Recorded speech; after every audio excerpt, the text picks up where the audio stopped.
আসসালামু আলাইকুম ওয়া রাহমাতুল্লাহি ওয়া বারাকাতুহু। সুপ্রিয় শ্রোতা মণ্ডলী, আজকে একজন বিখ্যাত সাহাবীর কিছু ঘটনা আপনাদের সামনে তুলে ধরব। ঘটনাটা অবশ্যই আপনারা মনোযোগ সহকারে শুনবেন এবং দেখবেন যে কতটা তিনি ট্যালেন্টেড এবং বিচক্ষণ এবং দূরদর্শিতা জ্ঞানের মানুষ। তো হযরত উমর ফারুক রাদিয়াল্লাহু তাআলা আনহু এর জামানায় সেই সাহাবী এমন একজন বিখ্যাত সাহাবী, এমন একজন রাগিন্বিত সাহাবী, এমন একজন দয়াবান সাহাবী।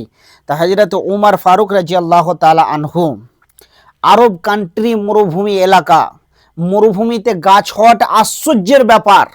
হযরত উমর ফারুক রাদিয়াল্লাহু তাআলা আনহু একটা কুড়াল নিয়ে সে গাছটাকে কাটতে যাচ্ছেন।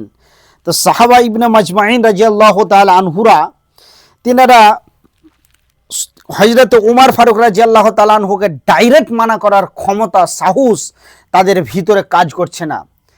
তো উমরকে বলতে পারছেন না যে উমর গাছটা কেন কাটবে কিংবা কাটবে কেন, কি কারণে, কি অন্যায় করে সে গাছটা, সেটা কাউরই বলার ক্ষমতা হচ্ছেন না। তা হযরত উমর ফারুক রাদিয়াল্লাহু তাআলা আনহুকে দেখছেন যে ইনাকে যদি মানা করতে হয়, একে যদি রুখতে হয়, একে যদি আমাদেরকে দাঁড়াতে বলতে হয়, একে যদি আমরা মনে করি যে এ কাজ থেকে বাধা দিব, তাহলে একটাই ওষুধ আছে, সেটা হলো রাসূলুল্লাহ সাল্লাল্লাহু আলাইহি সাল্লামকে বলতে হবেন।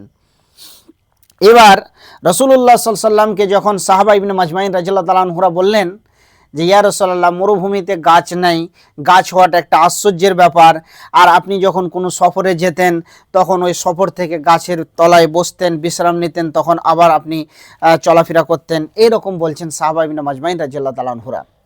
তখন আল্লাহর নবী জনাবে মুহাম্মদ রাসূলুল্লাহ সাল্লাল্লাহু আলাইহি সাল্লাম তিনি তখন দেখছেন যে আমার এই শিষ্যটা সে গভীর জ্ঞানের মানুষ, সে দূরদর্শিতা জ্ঞান রাখে। তো আল্লাহ রসুল সাল্লাল্লাহু আলাইহি ওয়াসাল্লাম তিনি চট করে উমরকে বললেন না যে গাছটা কেটে দাও গা, কিংবা কাটতে যাবে কেন। তখন আল্লাহ রসুল সাল্লাল্লাহু আলাইহি ওয়াসাল্লাম উমরকে বলছেন, উমর, এত সলিলি কণ্ঠে মহব্বতের সঙ্গে বললেন উমরকে, উমর, আচ্ছা তুমি বলো তো, তোমার দিলের, তোমার অন্তরের খবরটা, কেন তুমি গাছটা কাটতে যাচ্ছ? আল্লাহ রসুল সাল্লাল্লাহু আলাইহি ওয়াসাল্লামকে হযরত উমর বলছেন, ইয়া রাসূলুল্লাহ, আপনার জীবনের সমস্ত কাজ কর্ম আমাদের জন্যে জান্নাতে যাওয়ার একটি রাস্তা এবং মাধ্যম। অতএব আপনার জীবন আদর্শটা পুঙ্খানুভাবে লিখিত হয়ে চলে আসছে।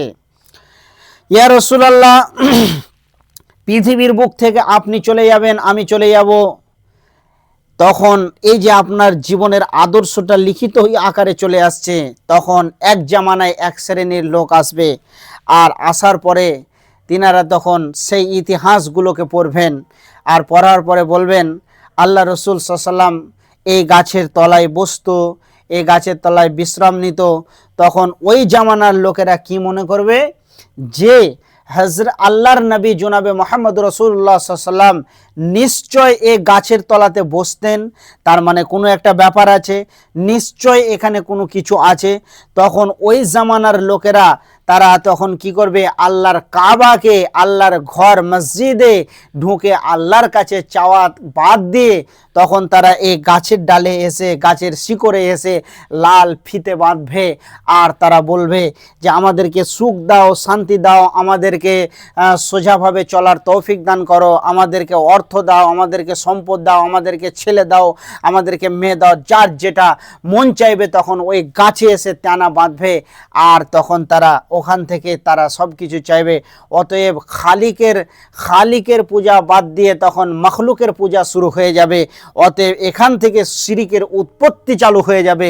এর জন্য আমি উমরের দিল চাইছে যে না থাকবে বাস, না বাজবে বাঁশুরি, আমি গাছটাকে রাখতে চাইছি না। তখন আল্লাহর নবী জনাবে মুহাম্মদুর রাসূলুল্লাহ সাল্লাল্লাহু আলাইহি সাল্লাম তিনি বললেন যে উমর, তুমি গাছ তো দূরের কথা, গাছের শিকড় পর্যন্ত তুলে ফেলে